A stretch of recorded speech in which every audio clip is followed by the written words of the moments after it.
Sambung baru ni hadis 22 di bawah bab al-istibra' min al-baul. Dengan sanadnya Imam Abu Dawud meriwayatkan daripada Abdurrahman bin Hasanah, katanya saya dan Amr bin Al-As pergi kepada Nabi SAW.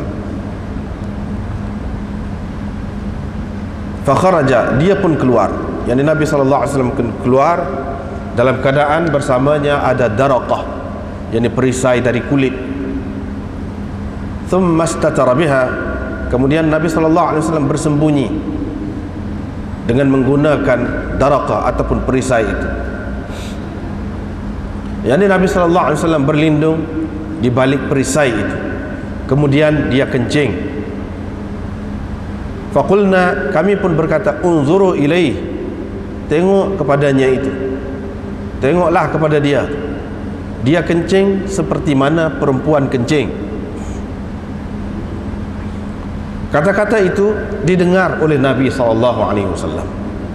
Dia pun berkata, tak tahukah kamu apa yang telah dihadapi, dialami oleh seorang dari Bani Israel? Mereka, yakni Bani Israel, bila air kencing terkena mereka, mereka akan memotong apa-apa yang terkena air kencing itu dari mereka.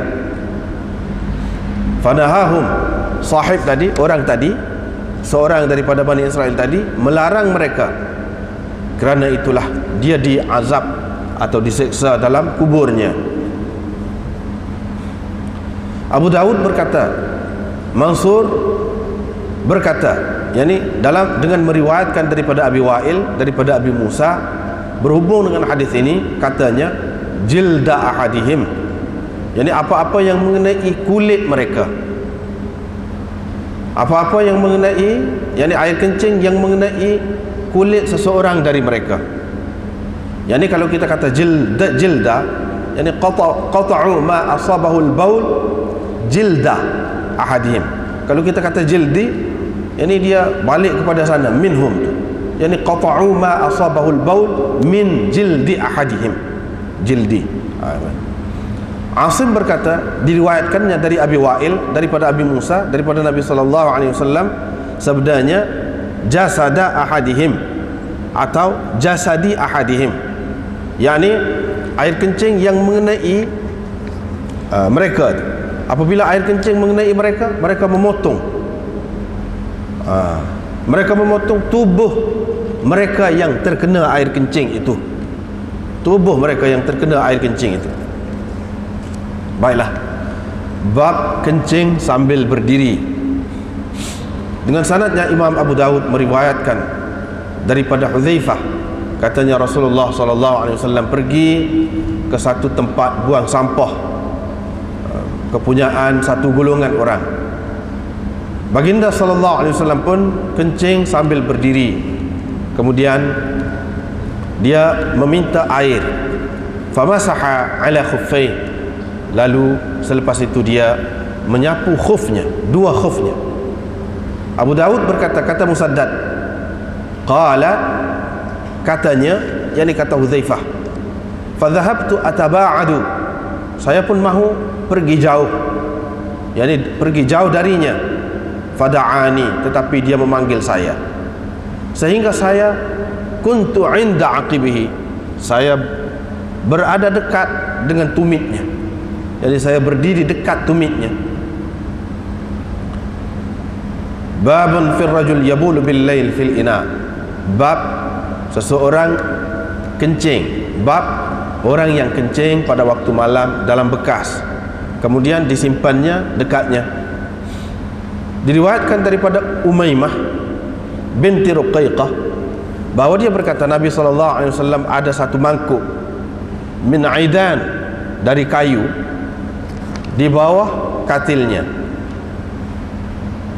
di mana dia membuang air kecil di dalam bekas itu pada waktu malam. Bab tempat-tempat yang dilarang kencing padanya. Dengan sanadnya Imam Abu Dawud meriwayatkan daripada Abi Hurairah bahawa Nabi SAW bersabda, hindarilah dari dua perkara yang membawa kutukan orang. Hindarilah dua perkara yang menyebabkan orang mengutuk, orang melaknat. Mereka berkata, wa man la'inan, apakah dua perkara yang membuatkan orang mengutuk, wahai Rasulullah? Rasulullah SAW menjawab, yaitu alladhi yatakhalla fi tariqin nas au zillihim, yaitu orang yang bersendiri di tengah jalan orang ataupun di bawah naungan orang. Jadi orang yang bersendiri maksudnya orang yang membuang air. Pada ketika buang air itu sorai lah biasanya, itu kinayah kepada buang air. Jadi orang yang membuang air di jalan orang ramai ataupun di tempat bernaung orang ramai. Dengan sanadnya Imam Abu Dawud meriwayatkan daripada Muadz bin Jabal, katanya Rasulullah sallallahu alaihi wasallam bersabda, ittaqul mala'inat thalathah, hindarilah dari tiga perkara yang membawa kutukan orang.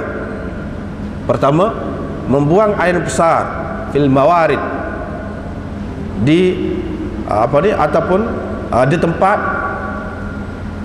orang mengambil air, yakni pada sumber air,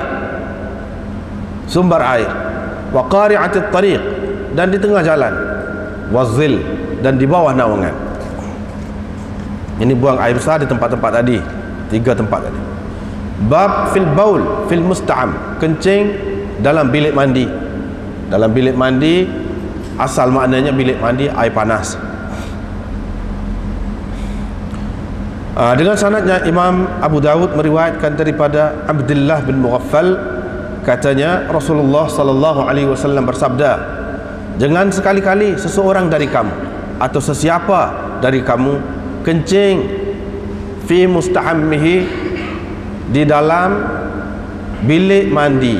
Bilik mandinya asal maknanya bilik mandi air panas, tapi sekarang dia digunakan dengan makna bilik mandi. Thumma yaghtasil fi, kemudian dia mandi pula di dalamnya. Ahmad berkata, kemudian dia mengambil wudu yang di dalamnya. Fa inna ammatal waswas minhu, kerana kebanyakan waswas itu berpunca darinya. Dengan sanadnya Imam Abu Dawud meriwayatkan daripada Humaid Al-Himyari, dia adalah anak kepada Abdurrahman, katanya, saya telah bertemu dengan seorang yang telah bersahabat dengan Nabi SAW seperti mana Abu Hurairah telah bersahabat dengan baginda. Qala, dia berkata, Rasulullah SAW melarang seseorang dari kita menyikat rambut pada tiap-tiap hari, ataupun dia mandi fi mughtasalihi, ataupun dia kencing fi mughtasalihi, di dalam bilik mandinya. Babun nahyi 'anil baul fil juhur, ini bab larangan dari kencing pada lubang. Kencing pada lubang.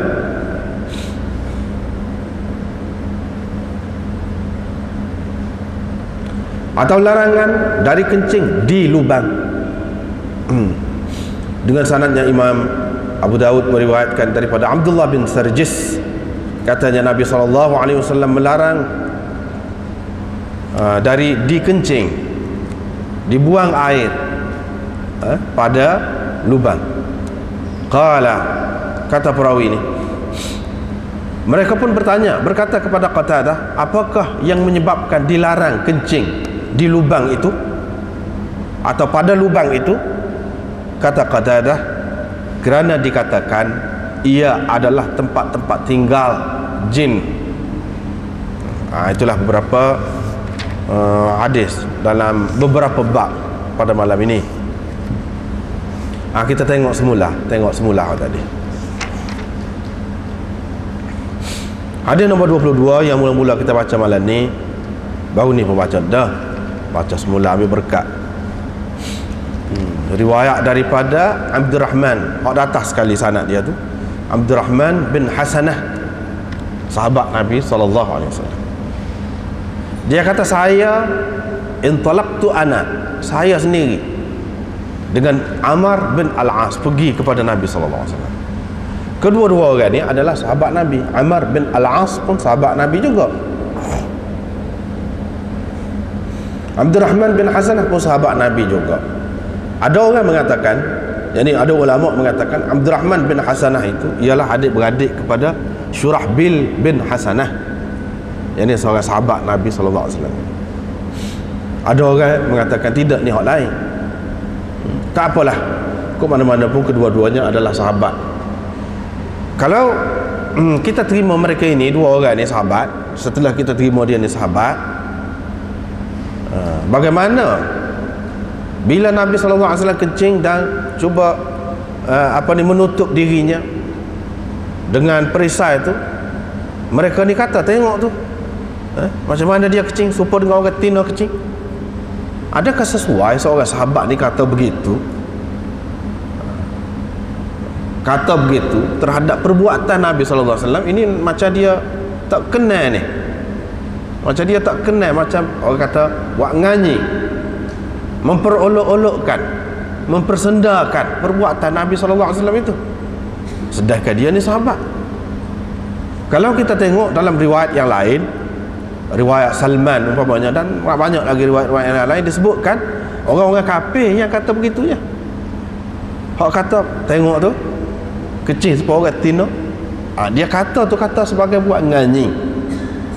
Yang ni orang kafir hak kata begitu. Bagaimana dalam hadis ini disebut faqulna, kami berkata? Boleh jadi, jawapannya boleh jadi mereka ini ketika dia kata begini ni, ketika dia tidak Islam lagi. Ketika dia tidak Islam lagi, kedua-dua ni tidak Islam lagi. Bila dia tidak Islam, dia seperti orang lain lah.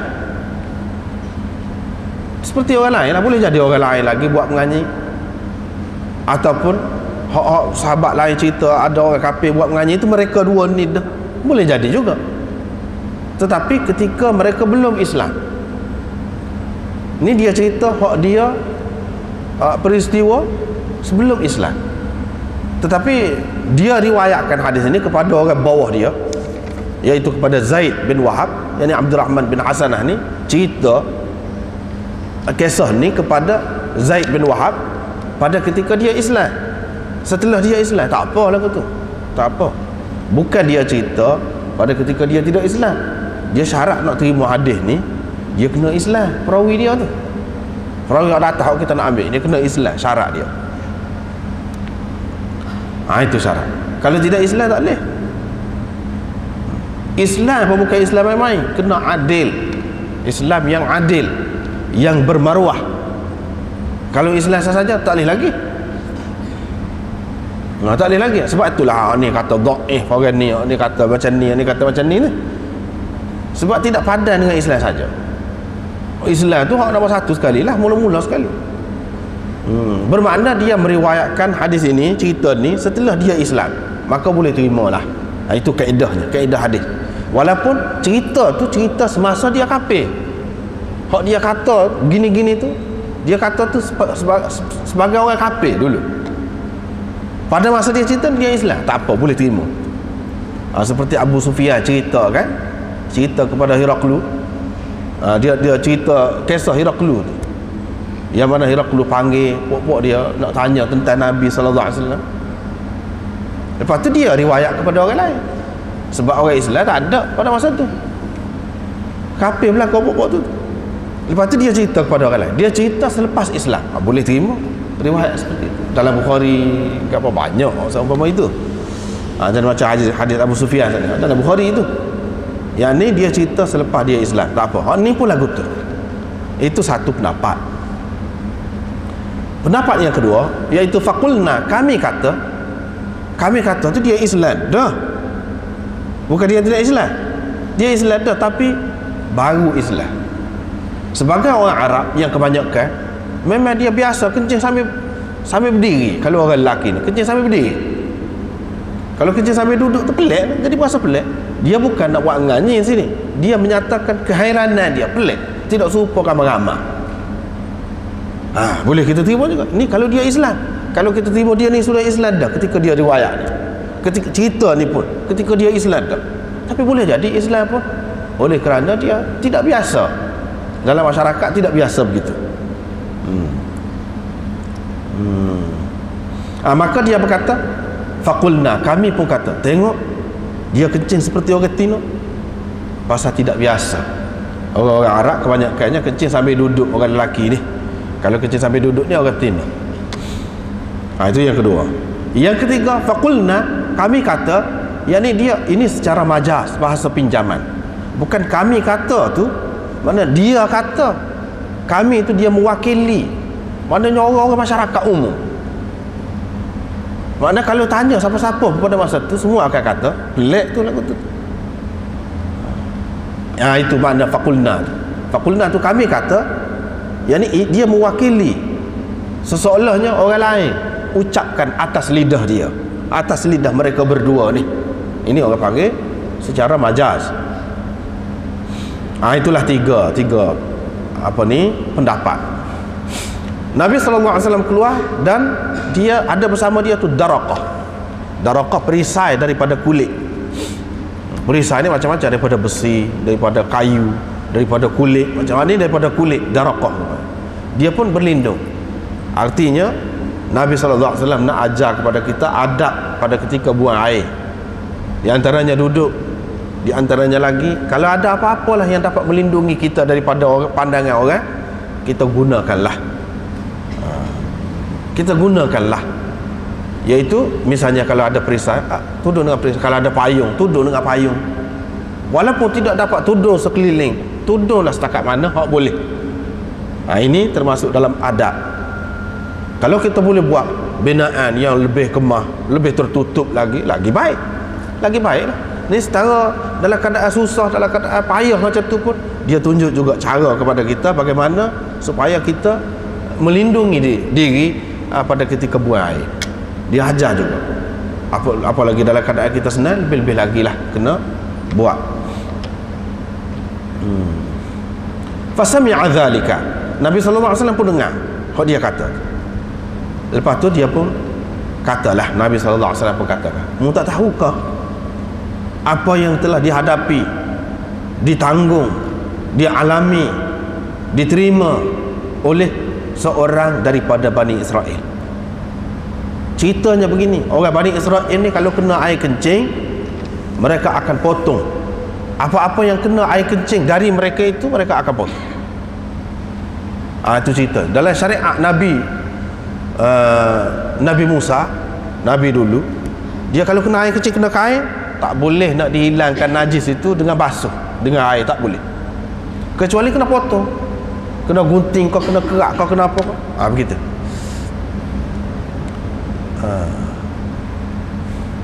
Dan itu adalah perintah daripada Allah Subhanahu Wa Taala. Syariat dia, syariat itu ada perintah daripada Allah. Tiba-tiba sahib tadi, salah seorang daripada di puak-puak Bani Israel ni, dia larang, tak sah lah, tak seduk gunting. Apa yang gunting? Buat jangan kain, misalnya kita kata, dia larang. Akibatnya apa? Fa'udhiba fi qabrihi, dia diseksa dalam kuburnya. Yakni kena kain ataupun kena apa-apa tubuh, air kencing saat ni najis, tak boleh, kena buat, kena potong kain itu. Kalau kena tubuh, kena basuh lah. Kalau kena kain, kena potong. Kalau sembahyang dengan cara lagu tu, beribadat dengan cara lagu tu, Allah SWT tak terima. Maknanya perkara besar. Tiba-tiba ada orang lain halal, tak sibuk buat hak Tuhan suruh tu. Tuhan suruh potong kain, dia kata tak payah potong. Misalnya kita kata, dia kata kalau potong buat rugi kain dah lah payah, buat rugi kain. Apa akibat dia larang? Walaupun nampak benda tu kecil, tapi apa akibat? Akibatnya dia diseksa dalam kuburnya. Dia diseksa dalam kuburnya. Dia diseksa dalam kuburnya, orang tu. Pasal apa? Pasal dia tahan syariat, dia tahan dari dilaksanakan, dari dipakai oleh orang ramai syariat Allah. Dia langgar. Dia kena seksa. Sebab apa? Orang lain kalau turut dia kena seksa juga dalam kubur. Dalam hadis sebelum pada ni kita sudah jumpa dah, iaitu ada orang yang mati kena seksa dalam kubur dia. Pasal apa? Salah seorangnya tidak jaga daripada air kencing dia. Nak rayaknya hak ni bukan syariat kita, syariat dulu pun kena seksa dah orang dalam kubur dia kerana tidak jaga air kencing ni. Apabila kalau orang pakai buah hak dia ni saat ni, orang pun tak cara air kencing, tak cara air kencing, orang lain kena seksa dalam kubur. Seksa dalam kubur sebab dia lebih-lebih lagi lah kena seksa dalam kubur. Ini makna hadis. Baru ni kita baca fa'adzaba fi qabrihi. Alam ta'lamu ma laqiya sahiba Bani Israel. Baru ni kita baca dua cara. Hak ni agak jauh sikit, tapi ada ulama yang berpendapat begini, yakni fa'adzaba fi qabrihi. Jadi kalau kita terjemah saat ni, yang pertama saat ni itu senang, mudah, memang begitulah zahirnya. Tapi kalau kita kata, tidakkah kamu tahu apa yang mengalami, apa yang dialami oleh sahib Bani Israel? Sahib ini yang dimaksudkan dengan sahib ni Nabi Bani Israel. Ada yang mengatakan Nabi Musa, ada yang mengatakan Nabi lain. Kalau kita kata fa'udziba fi qabrihi, fa'udziba ni, ini kita tengok nahwu sikit lah. Kalau kita kata fa'udziba ni dhamir dalam dia tu, jadi naib fa'il tu, kita balik kepada sahibu, dan sahibu tu atau sahibah tu kita pakai dengan makna Nabi Musa ke Nabi Gapa ke, tak kira lah. Tak kena tu. Makna Nabi kena seksa, Nabi kena seksa. Tak kena. Dengan sebab itu ada ulama yang baca fa'adzaba fi qabrihi fanahahum, yakni Nabi itu melarang mereka, yakni daripada tak jaga air kencing yang kena pakaian. Yang ni kena pakaian, dia tidak potong. Nabi larang dia, jangan buat lagu tu, jangan tak potong lagu tu, kena potong, kena gunting. Nabi larang mereka. Bila larang, mereka tak pakai. Kena banyak takdir. Takdir dari segi nahwu dia dalam syarah. Misalnya dalam syarah Badlul Majhud ni dia ada takdir, dia royak lagu mana. Maka Allah menyeksa dalam kuburnya, yakni setiap orang yang tidak ikut Nabi itulah. Tapi agak jauh, agak jauh. Hak mudahnya hak cara tadi, terjemahan yang pertama tadi. Itu hak mudah, tak payah takdir, tak payah tambah apa dia andaian di celah-celah tu. Ni hak yang menyebut begini ialah Aini, salah seorang syarih kepada Bukhari, pensyarah kepada kitab Bukhari itu. Dalam syarah Bukhari dia Umdatul Qari, dia kata yang dimaksudkan dengan sahib Bani Israel ialah Musa alaihissalam. Maka kalau kita kata bagaimana fa'udziba ni, dia kata di sini azaf, ada azaf takdirnya. Fadahahum an isabatil baul wa lam yantahu fa'adzaba Allah taala. Fa'adzaba Allah taala, yakni fa'adzabahumullah taala. Itu takdirnya, agak panjang, jauh sedikit. Walaupun kalau orang pandai boleh juga lagu tu, tapi agak jauh, tak sah lagu tu. Hak senangnya cara tadi. Sebab apa? Kita rasa jauh ni. Fa'adzaba fi qabrihi. Kena ta'wil pula qabrihi. Tu nak balik ke mana? Sebab tadi qata'u. Bani Israel itu ramai, asabahum jamak. Qata'u jamak pula. Ma asabahul baul minhum jamak pula. Apa qabrihi? Tak lagi tu. Kalau Allah menyeksa dalam kuburnya, seksa tu puak-puak dia Bani Israel, bukan Nabi tu. Apa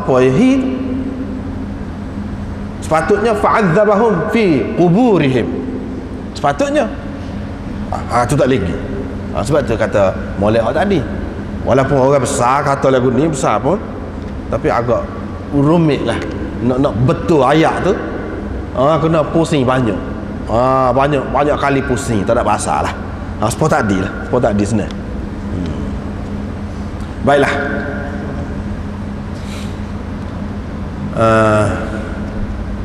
Abu Daud berkata, qala Mansur an Abi Wa'il,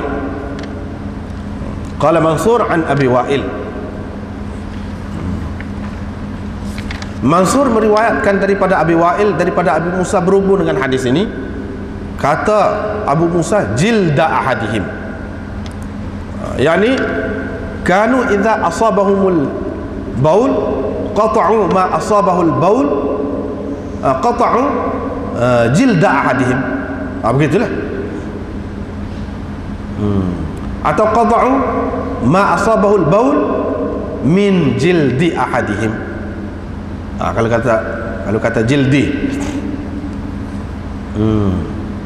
dia gini ya, jadi kita sebut benda-benda gitu tu kadang-kadang kalau orang ramai-ramai ngaji tidak mengaji cara nahwu molek, boleh jadi dia jemu ayat lagu tu. Tapi kalau hak ngaji molek dia jelira pula ayat lagu tu. Kalau tak ayat lagu tu masalah pulaknya. Itulah sebab kadang-kadang ayat lah. Kadang-kadang ayat lah. Kalau tak ayat tu jadi muskil. Apa pusing kok mana ni? Kalau kata jilda kok mana? Kalau kata jildi tu kok mana? Pergi mana? Sambung mana pula? Asim berkata, diriwayatkannya daripada Abi Wa'il, daripada Abi Musa, daripada Nabi SAW, jasada ahadihim ataupun jasadi ahadihim. Seperti tadi jugalah, jasadi tu. Apa dia kat Abu Daud nak ayat ni? Sebab itulah dalam Abu Daud ni kena ingat, kalau kata qala Abu Daud, situ tu tepat kena bagi perhatian. Situ seni dia duduk situ, berbeza daripada kita-kita lain. Apa dia nak ayat? Dia nak ayatnya tadi dalam riwayat tadi kita baca saat ni, pokok Bani Israel kalau kena air kencing, qata'u ma asabahul baulu minhum. Tak ada sebut jildi ke jasadi ke, tak ada. Minhum, dari mereka. Dari mereka tu ke dia?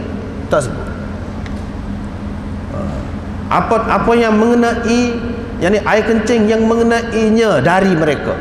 Dari mereka tu ke dia? Minhum, adakah tubuh mereka, adakah kain mereka, adakah tempat sembahyang mereka, kawan? Tak sebut. Riwayat tadi itu sah.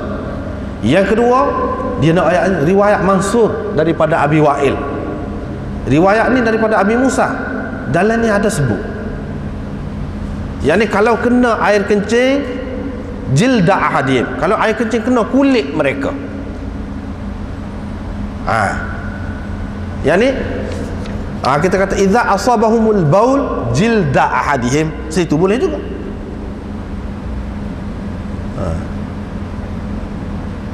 Jilda ahadihim, yani kalau air kencing kena kulit mereka. Di dalam riwayat Mansur daripada Abi Wa'il, daripada Abi Musa, dia ada sebut jilda ahadihim, yani kulit mereka. Kena perhati molek tu. Perkara yang kedua, Imam Abu Daud nak cerita bahawa hadis ini mauquf. Hak riwayat Mansur daripada Abi Wa'il, daripada Abi Musa ni mauquf, bukan marfu'. Riwayat ni mauquf ni makna hadis ni terhenti setakat Abu Musa Al-Asy'ari sahaja. Abu Musa Al-Asy'ari terhenti setakat tu. Dalam hadis ni tak ada ayat kata Nabi SAW kata gini. Tak ada. Hanya ni kata-kata Abu Musa. Baik. Seorang lagi yang meriwayatkan daripada Abi Wa'il, iaitu Asim. Abu Daud kata Asim meriwayatkan daripada Abi Wa'il, daripada Abi Musa, daripada Nabi SAW, jasada ahadihim. Di sini dia kata kalau air kencing kena tubuh mereka, jasad yang ni tubuh mereka. Tadi kena kulit mereka, ni kena tubuh mereka. Ni riwayat Asim, tubuh mereka. Beza tu. Hak mula-mula kita baca ni tak ada sebut apa-apa, kulit kau, kain kau, apa tak ada sebut. Kena saja. Kalau air kencing kena mereka, kena apa? Kena kulit kau, kena kain kau, kena tubuh. Tak ayat. Dalam riwayat Mansur, kulit mereka. Dalam riwayat Asim, jasad ataupun tubuh mereka. Yani kalau air kencing kena tubuh mereka, air kencing kena tubuh mereka. Itu perkara yang pertama. Nak ayat Imam Abu Daud nak ayat beza di antara beberapa riwayat ni. Beza di antara beberapa riwayat ini. Lepas tu yang keduanya di sini dalam riwayat Asim, ini hadis marfu', bukannya hadis mauquf. Sebab apa? Abi Musa anin Nabi sallallahu alaihi wasallam. Mana hadis ini diangkat oleh Abu Musa sampai kepada Nabi sallallahu alaihi wasallam. Yang ni hak kata kena apa ni, bila kena tubuh mereka, mereka potong apa yang terkena air kencing dari mereka. Jadi dari mereka tu kalau tubuh kena potong tubuh lah. Hai, lagu mana ni? Kena potong tubuh. Hak ni pula marfu'. Hak tadi mauquf. An Abi Musa, berhenti sekat tu. Hak ni marfu'. Tu beberapa perkara kena perhati. Apa ya Abu Daud? Hak ni. Dia hak ni riwayat daripada Abu Musa ni ada dalam Bukhari. Ada dalam Bukhari. Tapi dalam Bukhari ada sebut dengan jelas. Bila kita tengok situ selesai. Dia kata mana?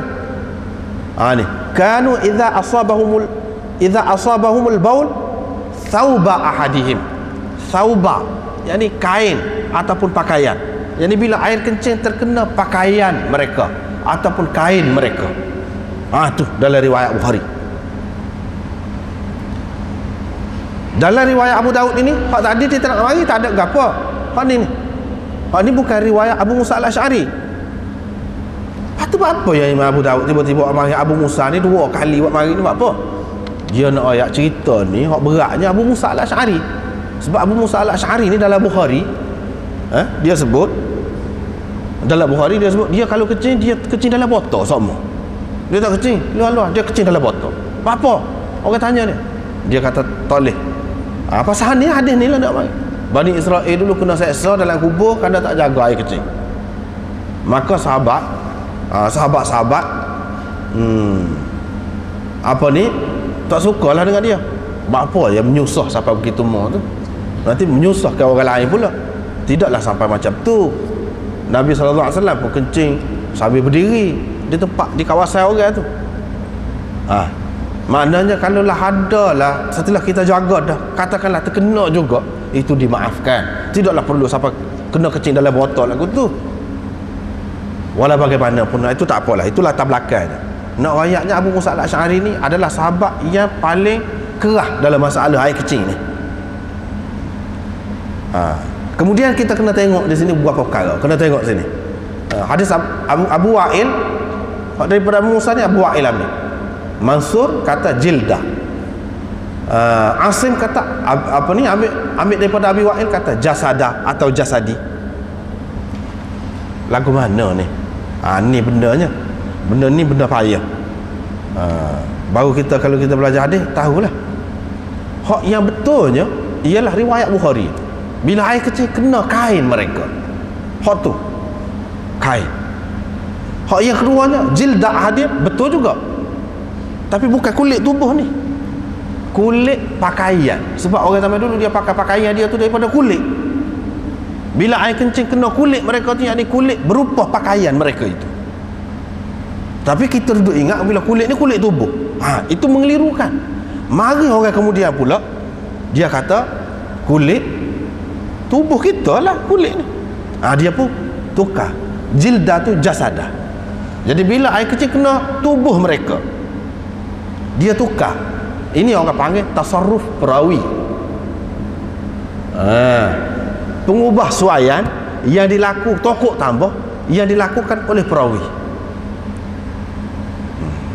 Dan inilah juga orang panggil riwayat bil makna. Riwayat dengan makna tetapi tak betul. Imam Abu Daud nak riwayat ni, tapi secara halus. Mana dia kena orang ngaji baru faham. Kalau tidak tak faham. Dia riwayat macam riwayat gitu saja. Apa maksud dia riwayat ni? Dia nak cerita di sini telah berlaku riwayat dengan makna. Riwayat bil makna adalah ke mana? Orang faham jildah itu dengan makna kulit tubuh kita. Bila kulit tubuh kita lah. Dia ambil makna. Padahal kulit tadi bukan kulit tubuh kita, kulit pakaian. Bila sebut sauba pakaian ni, orang ingat pakaian ni daripada kapah kau, daripada nylon kau, daripada gapo kau. Orang ingat gitu. Tidak, sampai dulu pakaian ni dia daripada kulit. Sebut kulit ini makna pakaian juga. Tak apa lagi sekadar tu. Tetapi kalau sampai pergi jasada itu tak betul. Sebab apa? Allah SWT dalam syariat mana-mana pun tidaklah taklifkan hamba dia sampai ke peringkat menyeksa diri. Tak ada. Tak ada lagu tu. sampai ke peringkat menyiksa diri hamba dia tak ada. Kemudian benda ni, air kencing ni benda yang kerap berlaku ni. Air kencing ni sepanjang hayat seorang, kalau nak kira berapa kali, banyak benar. Pasti kali kalau ngecik pun kena guting pohon ni, berat benar lah kalau kena guting betih. Berat benar lah tu, seksa benar lah. Dengan sebab itu tak kena. Imam Abu Daud nak cerita di sini, ada sebut jasada ataupun jasadi itu adalah riwayat bil makna, dan itu termasuk dalam tasarruf perawi yang mana kita kena beringat. Perawi mana yang buat lagu ni celaru kocak lagu ni mana? Siapa dia? Pula. Itu perkara seterusnya. Kita nak kesal lah, kesalahan ni berlaku daripada siapa? Imam Abu Daud dia bagi dua aja. Mansur seorang, yang kedua Asim. Mansur ni tak apa, mana orang terima dia. Dia seorang yang kemah, orang yang molek. Mansur ini sebab apa dia kata? Cuba kita tengok. Mansur di sini. Lepas tu an Abi Musa, tak apalah. Qala Abu Musa jilda ahadim. Begini juga tersebut dalam Sahih Muslim. Sahih Muslim pun ada jilda ahadim, kulit ni ada sebut. Asim berkata, Asim ni siapa? Asim ni qari itulah. Qari, qurra, imam ataupun kepala kepada qiraat 7. Salah seorangnya Asim. Asim bin Bahdalah, yang mana hafaz ambil daripada Asim itulah qiraat hafaz. Banyak kan masyhur rata riti ni hafaz tu ambil daripada Asim ni lah. Asim ni dalam qiraat memang dia muktabar, tapi dalam hadis tak lagi. Ni punca dia. Dalam hadis tak lagi, punca dia. Baik, kita tengok. Huwa ibnu Abin Najud al-Kufi, ahadus sab'ah al-qurra, sabtun hujjatun fil qira'ah. Dia adalah seorang yang teguh dan hujjah dalam qiraat. Qala Yahya al-Qattan, tapi Yahya bin Sa'id al-Qattan, mana seorang tokoh rijal, dia berkata, ma wajadtu rajulan ismuhu Asim illa wajadtu radi'il hifz. Tak pernah saya jumpa orang nama Asim, melainkan saya dapati dia seorang yang lemah ingatan dia. Hak saya jumpa Asim sebanyak-banyak orang hak nama Asim ni, ingatan dia tak molek. Ingatan dia tak molek. Apa makna dia? Dia nak ayat Asim ni pun ingatan dia kurang molek juga. Orang royak lagu lain, dia royak lagu lain. Orang kata jilda, dia kata jasada. Ataupun orang royak jilda, dia tidak faham, dia pergi faham lagu lain. Dia pergi faham lagu lain. Dia nak mina, tapi nak mina lah kau usap mana. Sebab itu ulama hadis tak sih pakar. Qala Nasai kata laisa bihafiz, tidak hafiz. Abu Bakar Al-Bazzar berkata walam yakun bil hafiz, dia ni tidak hafiz. Wala na'lamu ahadan taraka hadithahu ala dhalik. Walaupun begitu, kita tidak mengetahui sesiapa pun meninggalkan hadisnya. Mana orang boleh ambil hadis dia tu untuk iktibar, sekadar tu. Tapi nak jadikan hujah dia dalam hadis tak boleh. Nak kata hak ni hak sebenarnya tak boleh. Hak ni hak asalnya, jasadi ni hak asalnya tak boleh kata lagu tu. Sebab apa? Sebab ada Asim seorang. Tak boleh kita tak ambil kira hak lain. Sebab itulah Imam Abu Daud dia mari sini, Asim, Mansur. Dua orang ni anak murid kepada Abu Wa'il kedua-duanya. Hak ni kuat, hak ni tidak kuat. Itu beza dia.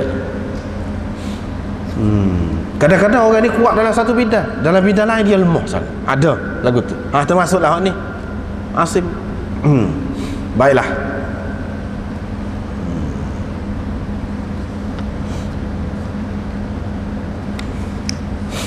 Babul bauli qa'iman. Ini bab kencing sambil berdiri. Ini bab kencing sambil berdiri. Kencing sambil berdiri ini khilaf ulama tentangnya. Di antara ulama yang mengatakan harus, boleh, bahkan elok. Kadang-kadang itu elok. Pasal apa? Pasal Nabi SAW ada buat. Sunnah juga lah dia. Sunnah juga. Bukan sekadar harus saja, molek dia kata. Di antara yang berpendapat begini ialah Sa'id bin Musayyab, Urwah, Ahmad dan lain-lain lagi. Ramai lagi. Ahmad dan lain-lain lagi.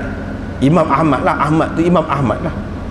Kemudian Imam Abu Daud ni kita kena ingat, ramai ulama mengatakan dia ni bermazhab Ahmad Hanbali. Kalau kita tidak anggap dia ni sebagai Hambali pun, dia ni banyak pendapat dia serupa dengan Imam Ahmad.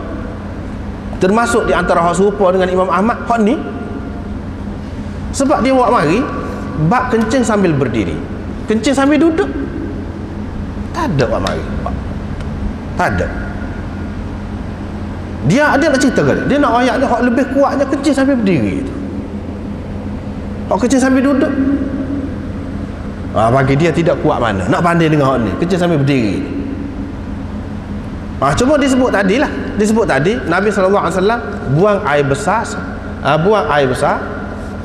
apa ni, tadi tu, tengok dia kencing seperti orang perempuan kencing, yakni dia kencing sambil duduk. Daripada situlah ulama faham Nabi SAW kencing sambil duduk, daripada tu. Tapi hak ni, hadis ni kata dia jelas sangat. Lepas tu dalam Bukhari pun, Bukhari buat mari hak ni, hak kencing sambil berdiri ni, hak terangnya hak kencing sambil berdiri. Walaupun ulama-ulama lain kata ni dia nak ayat hak kencing sambil berdiri ni tidak semestinya bila dia buat bab bermakna hak tu hak lebih baik. Boleh jadi dia nak cerita kencing sambil berdiri ni satu perkara yang mungkin orang anggap aib, tetapi bila ada dilakukan oleh Nabi SAW, tidaklah benda ni sampai ke peringkat haram. Paling tinggi dia makruh. Nak cerita sekadar tu, bukan nak ayat Nabi SAW tak pernah kencing sambil duduk. Bahkan kencing sambil duduk itulah hak kebiasaannya, bahkan kerana itulah Sayyidatina Aisyah kata, sesiapa yang cerita kepada kamu Nabi SAW kencing sambil berdiri, fala tusaddiqu, jangan kamu benarkan. Tak betul tu. Sebab apa? Dia tahu kencing sambil duduk semua. Ini menunjukkan bahawa Nabi SAW tu kebanyakannya kencing sambil duduk. Sehingga dia kata, kalau orang cerita kepada kamu Nabi kencing sambil berdiri, jangan kamu benarkan, jangan percaya. Ni hadis ni ada ni kencing sambil berdiri. Ni dalam Bukhari pun ada kencing sambil berdiri. Jadi Aisyah raya hak di rumah, dia raya hak di rumah, ataupun sekadar hak dia tahu tak ada kencing sambil berdiri. Ini menunjukkan hak kencing sambil berdiri ni sekadar nak menyatakan keharusan, bukan nak menunjukkan sunnah hak lebih baik, nak menunjukkan keharusan dalam keadaan-keadaan tertentu. Tetapi oleh kerana perkara ni agak pelik daripada hak kebiasaan Nabi SAW, kerana itulah kebanyakan pengarang-pengarang kita hadis ni dia buat bab ni kencing sambil berdiri. Bukan bermakna kencing sambil berdiri itu lebih baik, nak galakkan kencing sambil berdiri itu, bukan makna begitu. Ini bagaimanapun ini adalah perbahasan di antara ulama. Imam Abu Daud mengatakan serupa dengan Imam Ahmad, kencing sambil berdiri itu harus kurang-kurangnya. Kalau tidak elok pun sekurang-kurangnya harus. Nak kata makruh tu tidak makruh, apalagi haram, tak. Orang-orang yang mengatakan makruh tu pun dia kata makruh tanzihi, makruh dari segi beradab, moleknya tidak berdiri lah, moleknya duduk. Tanzih dengan arti nak menyucikan kita, mengelokkan adab kita. Bukan makruh tahrimi, bukan makruh hak dekat dengan haram tu, tidak. Makruh ni makruh tanzihi, orang hak kata makruh tu pun. Tapi orang hak kata makruh tu pun kalau ada masalah, orang ni ada masalah, sakit kau kena kau payah kau nak duduk, tak apa pula dia kata harus juga, dia pun kata harus juga. Ni masalah Imam Ahmad, Abu Daud ni kalau tak ada apa-apa masalah pun nak kencing sambil berdiri tu tak makruh. Itu beza dia. Orang lain kata makruh kecuali kalau ada keuzuran. Kalau ada keuzuran tak ada lah makruh tu. Demon ni kata kalau tak ada keuzuran pun tidak makruh, harus sekurang-kurangnya. Lebih lagi sunnah, sebab Nabi SAW pernah kencing sambil berdiri. Dia buat pergi ke situ. Tapi sunnah pun kita kena tengok sunnah hak lain kata. Sunnah betul hak Nabi SAW buat, tetapi hak mana hak lebih banyak dia buat? Hak mana hak lebih banyak dia buat? Hak kencing sambil duduk. Jadi artinya sunnah itulah yang lebih banyak. Bagaimanapun zaman sekarang ni orang buat tempat air kencing tu tidak sesuai kalau kita nak duduk. Kalau kita duduk jadi habis beladung. Di tempat-tempat bangunan-bangunan sekarang ni dia kena kencing sambil berdiri. Bagaimana dalam keadaan begitu? Kalau kita kencing sambil duduk menyebabkan jadi ngecik kepada orang lain, dan dia sediakan itu dengan airnya, tubik, dengan segala kelengkapan lah, kemudahan, kebersihan itu cukup. Cuma sambil berdiri dalam keadaan itu adalah lebih baik. Dan tentulah kita ni kalau kita kencing sambil berdiri tidak menyebabkan orang kemudian itu jadi kutuk kita. Kalau kita kencing bawah meladung habis, orang kutuk kita. Sedangkan Nabi SAW dalam hadis kemudian suruh elakkan diri daripada kutukan orang yang menyebabkan orang marah. Dan dia buat dah tempat lagu tu, apa yang kita kencing bawah pula. Lebih baik kita kata kita kencing sambil berdiri lah di tempat itu, sebab tempat itu tidak sesuai untuk kencing sambil duduk. Seperti mana Nabi SAW kencing sambil berdiri sini kerana tidak sesuai duduk, ada sebab dia. Nabi SAW kencing pergi ke satu Subatah ni tempat buang sampah. Dia pun kencing sambil berdiri. Di sini ini menunjukkan dia kencing sambil berdiri. Imam Syafi'i kata orang Arab kalau sakit belakang, salah satu penawar untuk sakit belakang dia kencing sambil berdiri. Itu salah satu rawatan untuk sakit belakang. Kalau kencing sambil berdiri ni dia boleh menyembuhkan, kata dia. Sebab itu Nabi SAW kencing sambil berdiri. Dia kata gitu, sebab kencing sambil berdiri itu. Bukan saja Qadhi Iyad kata sebab dia kencing sambil berdiri ni, waktu dia lama tak duduk cakap-cakap dengan sahabat dia, jadi banyak ada yang tidak selesai, dia terpaksa kena tahan air kencing dia. Bila dia pergi nak kencing tu dalam keadaan cepat-cepat, tak ada pergi jauh. Sebab itu dia panggil sahabat ni suruh duduk dekat dia, pasal tak ada pergi jauh. Tak ada pergi jauh sebab dia duduk tahan lama dah nak kencing. Dengan sebab itu dia kencing sambil berdiri. Kalau kencing sambil duduk tak ada, dia kata gitu. Sebab itu Nabi SAW kencing sambil berdiri. Sebab biasanya dia pergi jauh nak kencing, ni tak ada pergi jauh. Sebab apa? Dia duduk tahan dah air kencing. Ada pula yang lain dia kata sebabnya Nabi SAW buat lagu ni yang dia kencing sambil berdiri ni nak menyatakan harus saja, tak ada apa-apa, tak ada sakit apa-apa. Dia nak ayatnya harus, boleh. Kalau tak ada apa-apa sebab pun harus, kadang-kadang harus. Ada pula yang mengatakan sebab apa dia kencing sambil berdiri? Dia tak ada pergi jauh. Bila dia tak ada pergi jauh, kalau dia kencing sambil duduk boleh jadi bunyi kalau ketut. Kalau ketut boleh jadi bunyi. Kencing sambil berdiri lebih terpelihara daripada terkeluar kentut itu. Ada juga yang berpendapat gitu. Kok mana-mana pun Nabi SAW dia cuba jagalah daripada keadaan-keadaan yang tidak menyenangkan orang, terutama apabila dekat, tidak jauh sangat.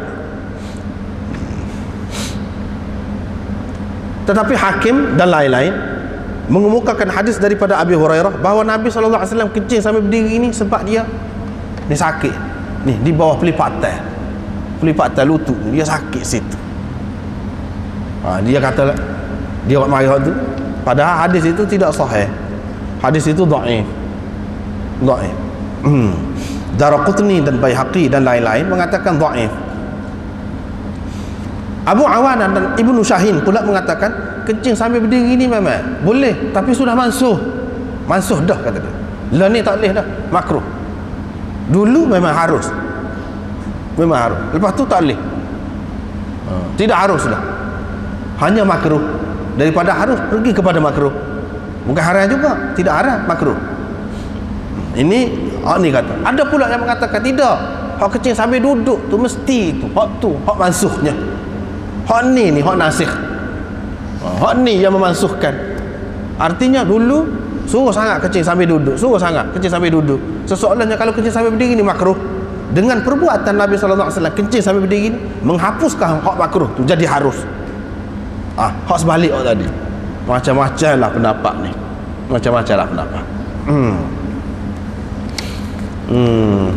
Bagaimanapun ada kemudahan lah kepada kita bila Nabi SAW kencing sambil berdiri ni. Setengah ulama pula kata tak, Nabi SAW kalau benda tu makruh sekalipun, kalau dia buat tidak makruh ni tak dapat pahala kalau buat, cuma tak berdosa. Tetapi kepada Nabi SAW kalau dia buat benda makruh pun dia tidak berdosa, orang lain pun tidak berdosa juga. Bukan tak dapat pahala, dapat pahala juga. Ni makruh ni, kencing sambil berdiri ni, mengikut kebanyakan ulama lah. Dia kata makruh sambil. Tapi Nabi SAW buat untuk menunjukkan kadang-kadang boleh. Hak makruh pun jadi boleh pahala kalau dia buat. Tapi kalau kita buat hak makruh, tak boleh pahala kalau orang lain.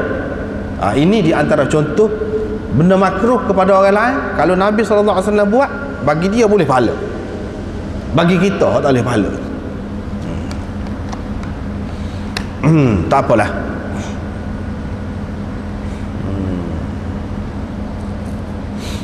Kemudian Nabi SAW pun minta air. Dia pun sapu khuf dia. Ini cerita, rekah cerita lah. Minta air, ambil air semaya tu. Lepas tu akhir sekali nak basuh kaki, dia tidak basuh kaki, yang ni sapu khuf dia saja. Ini menunjukkan boleh sapu khuf lah. Ini bab khuf akan datang. Sekarang ni kita nak cerita ni. Qala Abu Dawud berkata,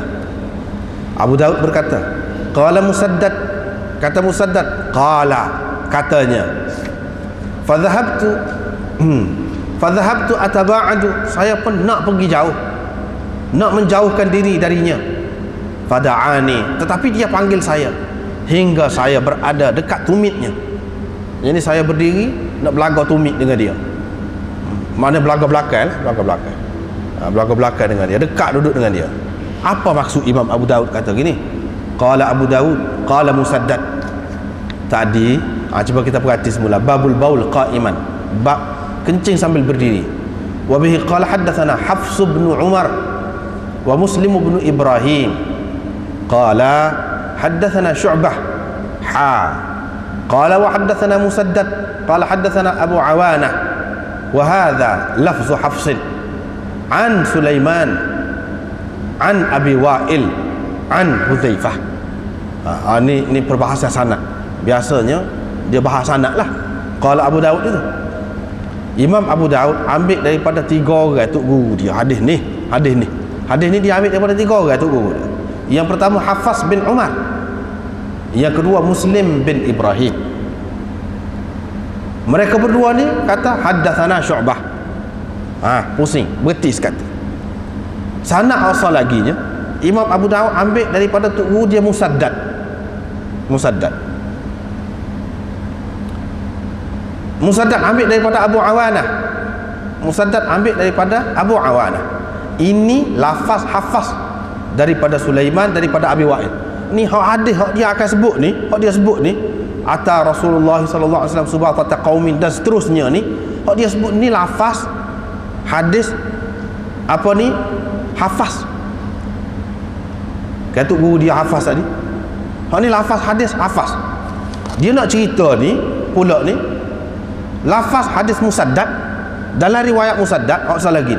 Tu guru dia nombor 3, Musaddad. Dalam riwayat Musaddad dia ada tambahan begini, fadhahabtu ataba'adu, saya pun nak pergi jauh. Ada tambahan lagu ni. Jadi ada ziyadah, ada tambahan. Yang ni selepas daripada ni Hudzaifah cerita ata Rasulullah sallallahu alaihi wasallam subata qaumin. Selepas ini ada tambahan lagu ni. Tambahan fadhahabtu ataba'adu. Yang di dalam riwayat Musaddad. Tapi dalam riwayat Hafs tak ada tu. Dalam riwayat Musaddad ada. Lepas pada subata qaumin itu ada fadhahabtu ataba'adu, saya pun nak pergi jauh, nak pergi alah lain lah. Moga ingat tak molek kalau duduk dekat ni nak buai. Rupa-rupanya dia tak bui, saya pergi jauh, dia suruh mari duduk dekat.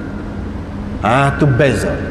Imam Abu Dawud nak ayat beza di antara riwayat tutup guru dia. Dalam riwayat ni ada saya nak pergi jauh tu. Dalam riwayat yang pertama Hafs itu tak ada. Dalam riwayat Hafs dan Muslim bin Ibrahim tak ada. Ini mengikut kaedah ilmu hadisnya orang panggil lagu mana? Ziyadah. Ada tambahan dalam matan hadis itu. Ziyadah. Ziyadah ni ziyadah siapa? Kalau kita terima tambahan ini tambahan daripada Musaddad dalam riwayat dia. Sebab orang lain tak ada tu. Yang ni Imam Abu Dawud kesan daripada 2 orang tu guru dia lagi tu tak ada tambahan tadi. Hak adanya dalam riwayat Musaddad. Tapi Musaddad ni orang setara mana? Orang kuat. Bila orang kuat, tambahan dia tu boleh dipakai, boleh diterima. Ini termasuk dalam kaedah dia panggil ziyadatul thiqah maqbulah. Ziyadatul thiqah maqbulah.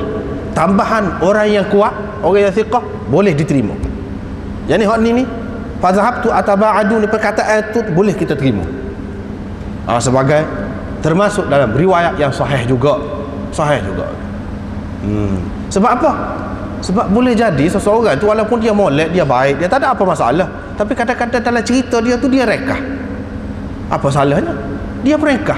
Dia kira hak tu ataupun dia terlupa, boleh jadi. Hak dua orang lagi. Tok Guru Abu Daud dua orang lagi. Dia nak merekah. Kalau dia tidak sebut ni fadhhabtu ataba'adu, boleh jadi dia terlupa ke? Boleh jadi. Kawan ni sebut, dia sebut, ya dia berani sebut tu dia orang molek, dia orang baik, dia berani sebut, menunjukkan dia yakin ada lah. Ini cara memahami hadis ni, dia beza tu. Sebab itulah Imam Abu Daud sebut nak ayatnya cermaknya ulama-ulama hadis ni cermak. Tok Guru ni tak ada royak ni, lagu ni sekat ni lafaz kawan ni. Lepas tu ada tambahan di sini celah ni, tambahan ni hak orang ni, hak dua orang tu tak ada, dia royak. Ini orang panggil amanah ilmiah, amanah ilmu. Dalam menyampaikan ilmu kena tepat, jangan tak tepat, tak boleh kena tepat. Terutama hadis ni tak boleh benar. Macam tadi lah yang kata tubuh jadi guting, berat benar lah, kena kerak kulitnya, kulit tubuh ni. Sebab tu tak boleh, kena beringat.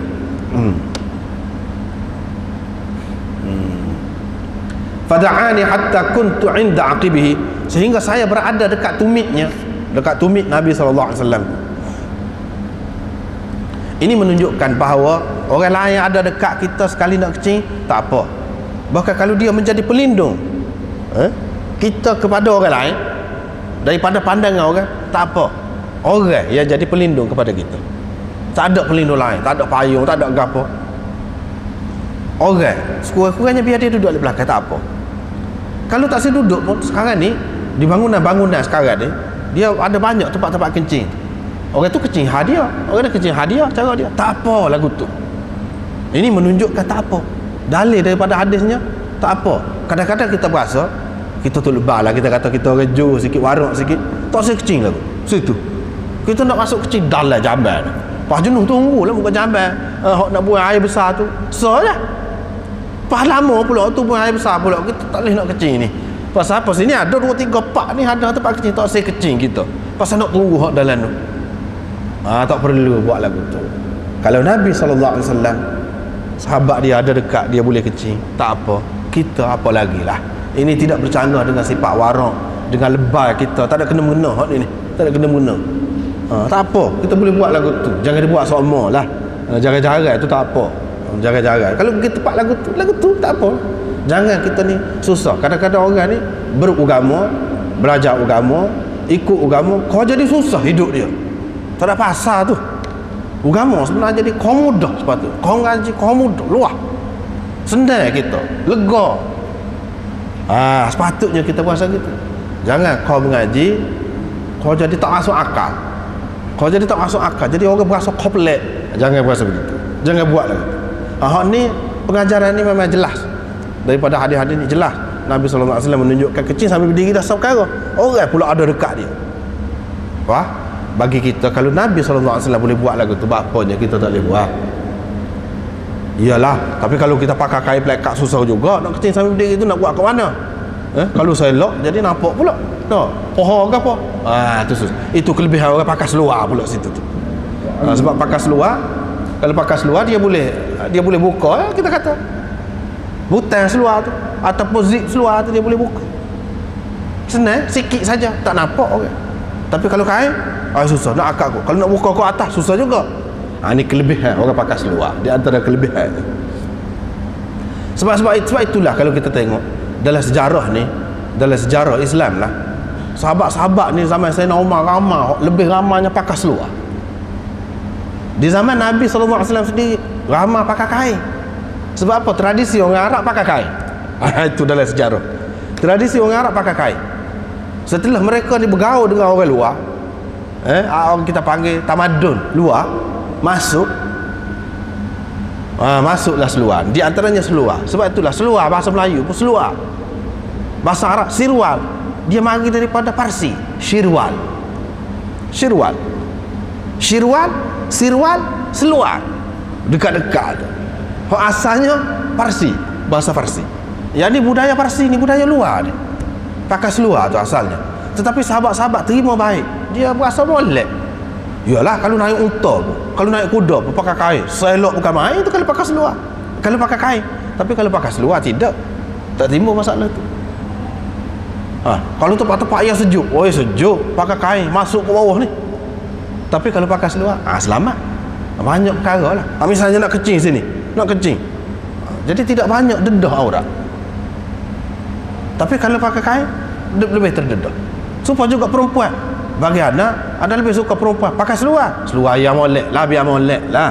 Seluar dalam kau, alik luar ni, pakai jubah kita kata biar molek. Sebab apa? Kalau naik motor kan, dia tidak akan terdedah kaki betih. Tapi kalau pakai kain, naik motor terdedah.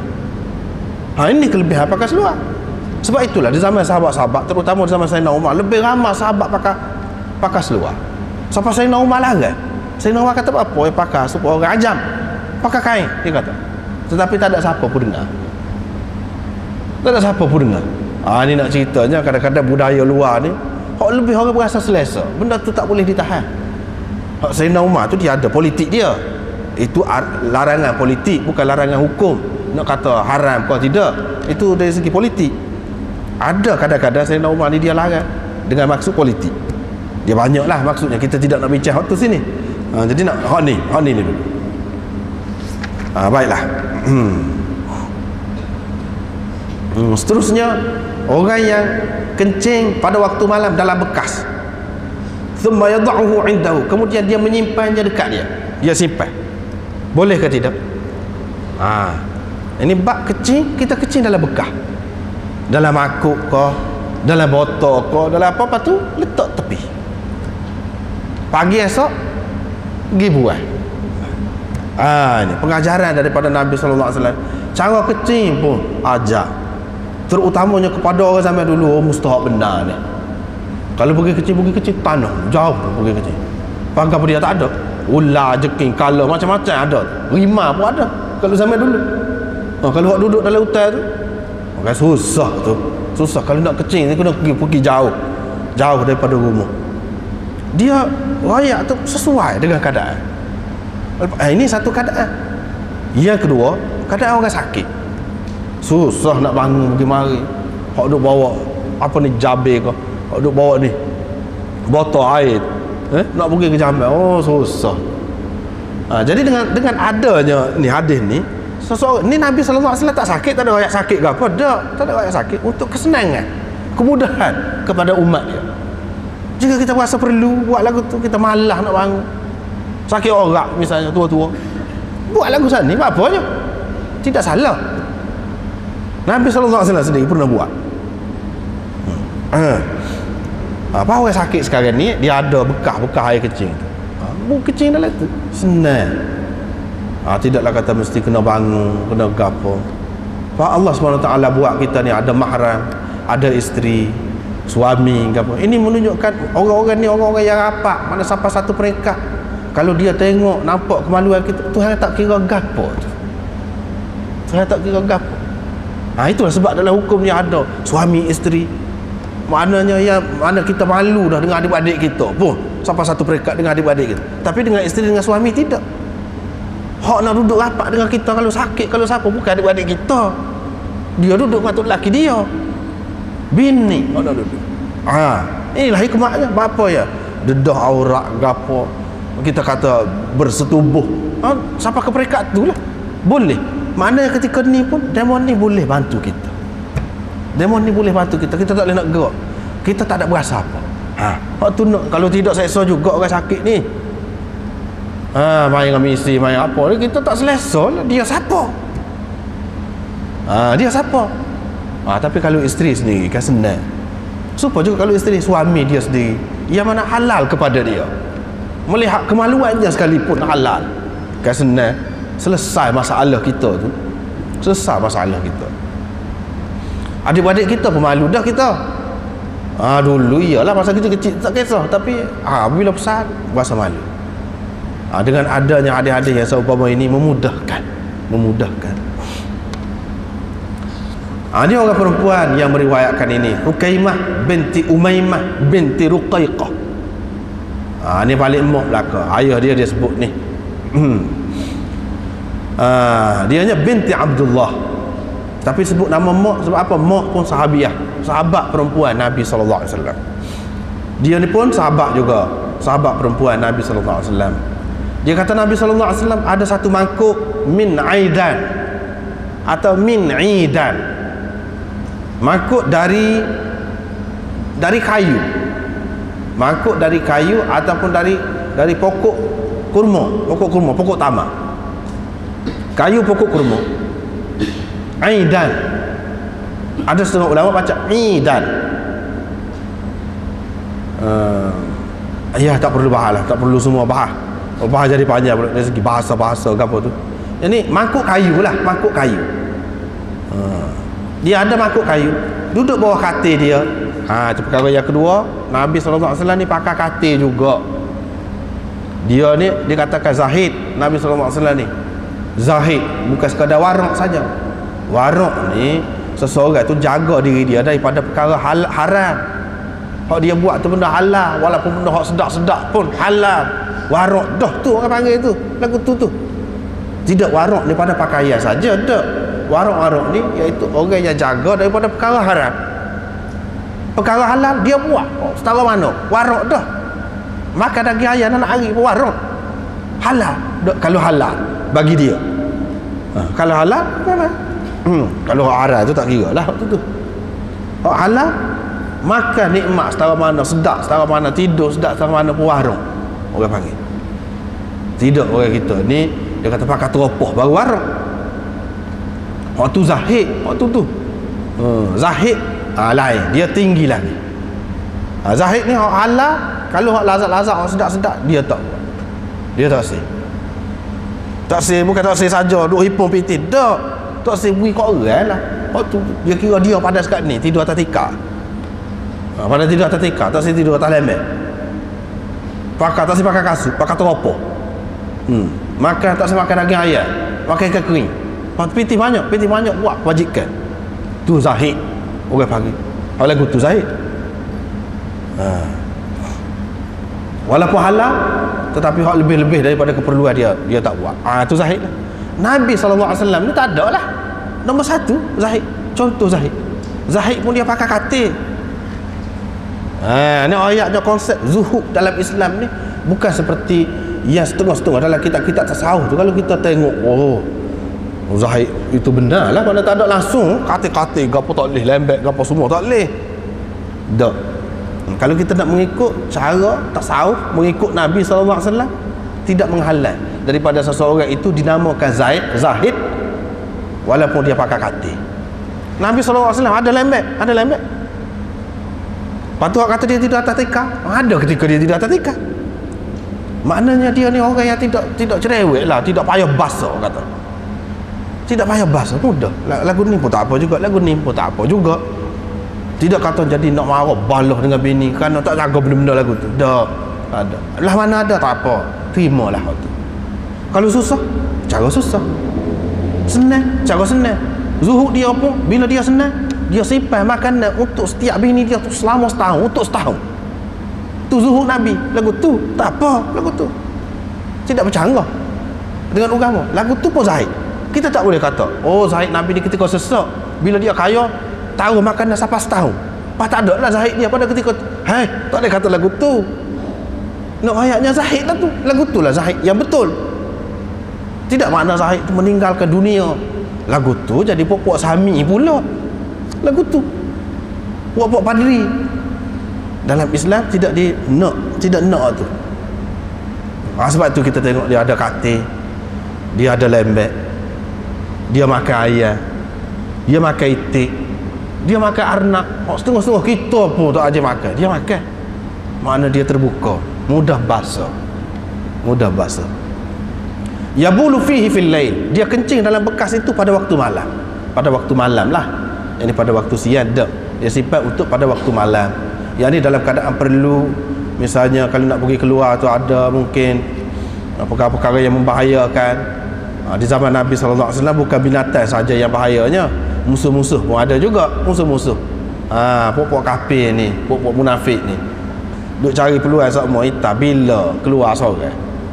Jadi dalam keadaan tu kita boleh ambil kira lah, sakit ke apa-apalah keadaan kita, boleh kita guna begitu. Terutamanya mudah benarlah kepada orang yang bermasalah, sakit orang ke tua-tua, mudah buat lagu tu lah.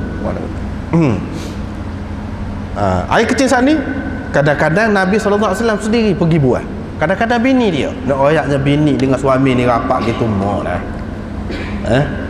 Kalau bini tu boleh pergi buat air kecil jaga-jaga sekali, takkanlah suami tu tak boleh buat pula air kecil. Bini kalau dia sakit katakanlah, sepatutnya kena ada timbal balik begitulah. Tapi kadang-kadang orang jatuh ni dia special semua. Allah khawatir dia nak suruh jaga dia. Kalau dia tak kena lah tu. Kalau Nabi SAW dia naknya kedua pihak tu kena jaga, kena molek kedua pihak tu.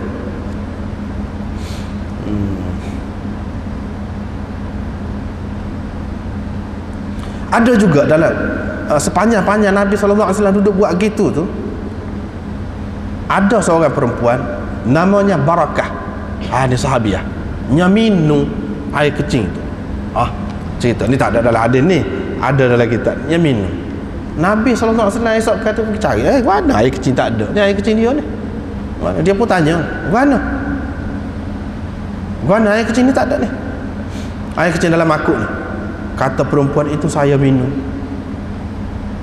Dalam riwayat yang lain, selepas perempuan itu kata saya minum, Nabi SAW kata, sihat ya Ummah Yusuf, sihat wahai ibu Yusuf. Perempuan tu ada anak namanya Yusuf. Wahai ibu Yusuf, sihat.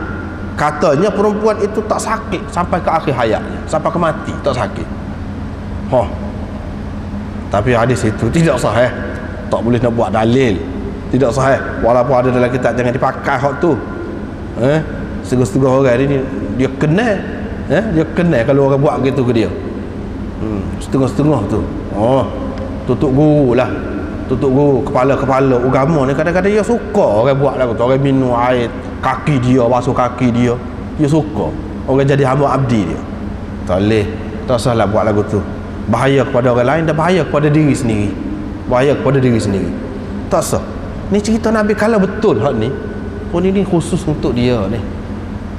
Kemudian satu perkara yang kita kena ingat khusus untuk dia. Yang kedua, siapa dia Ummah Yusuf ni, Barakah ni?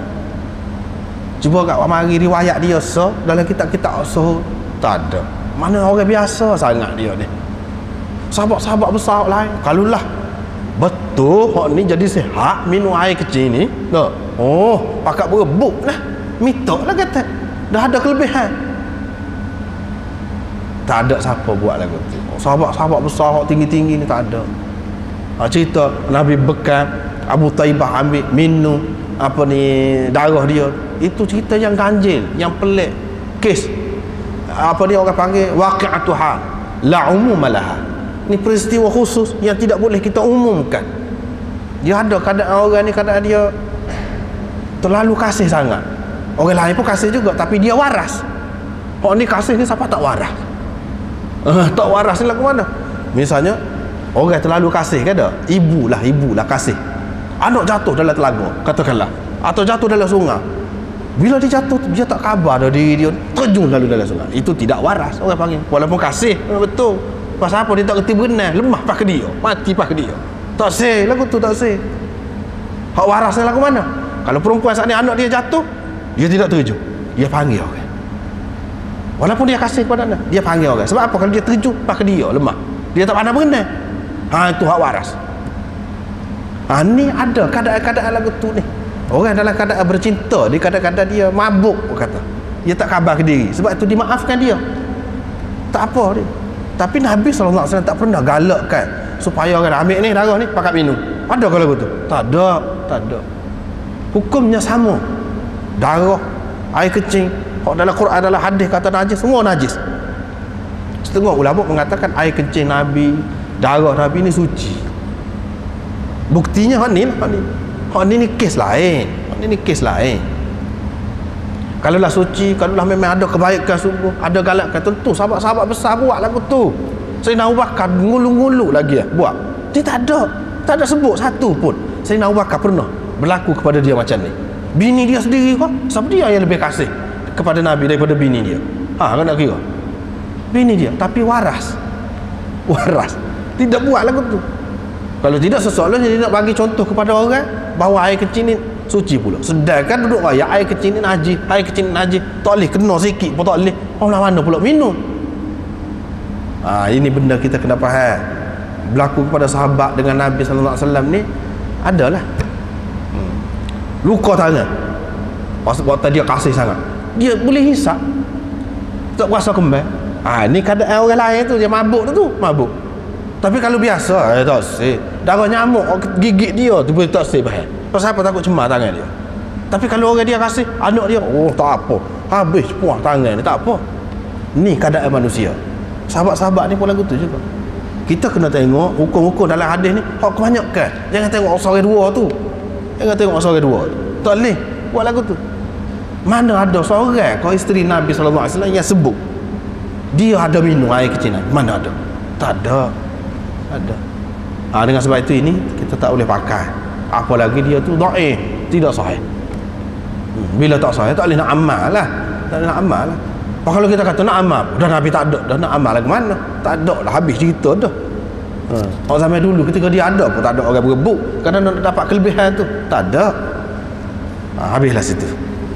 Babul mawadhi' allati nuhiya 'anil baul fiha.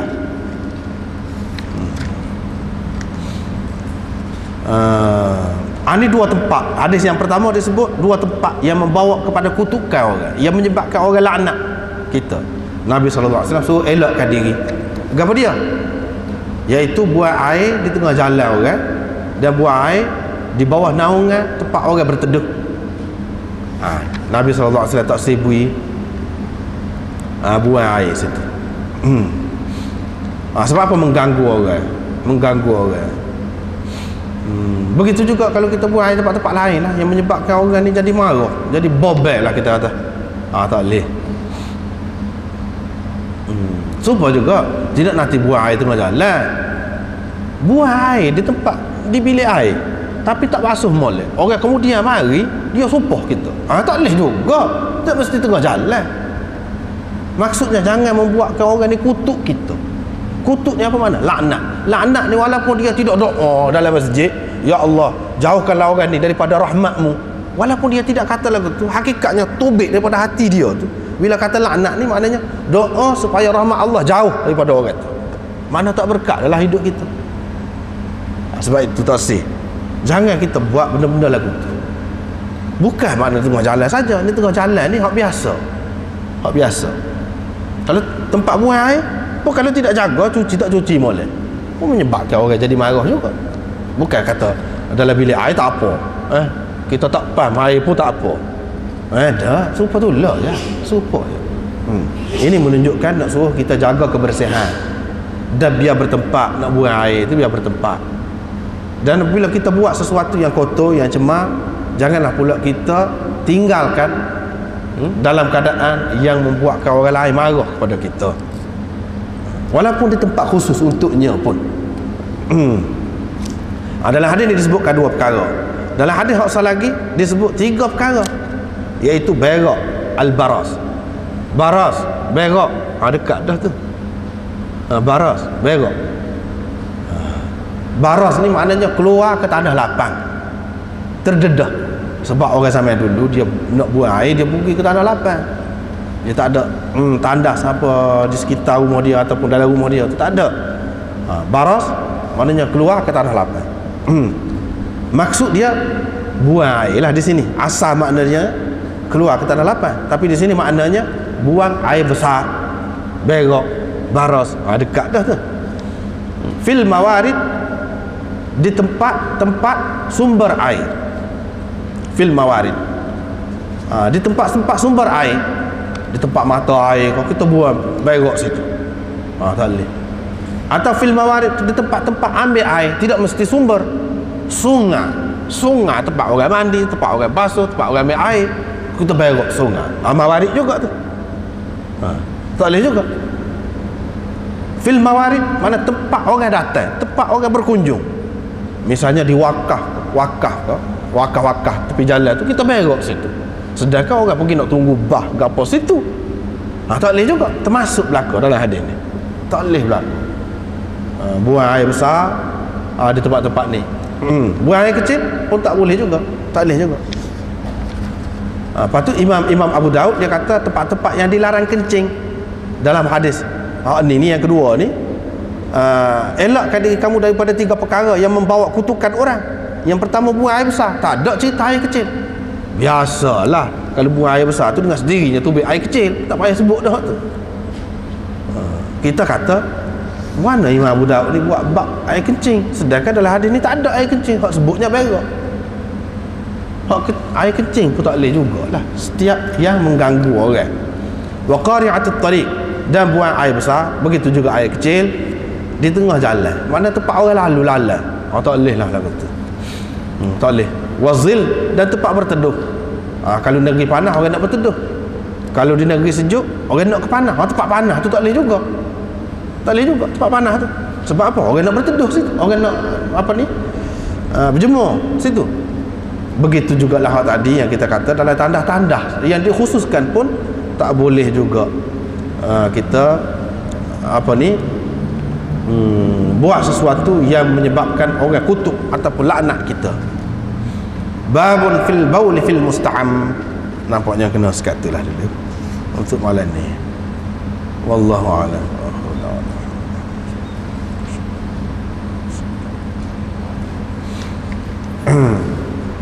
Ini pengumuman sikit mana-mana ikut kelas Masjid Kubakhiyah ni, Bukhari tak ada. InsyaAllah malam esok, malam lusa tak ada. Lepas tu di Langgar tu insyaAllah ada lah. Pasal orang cuti belakang. Seperti sekali lah. Wallahualam. Ya.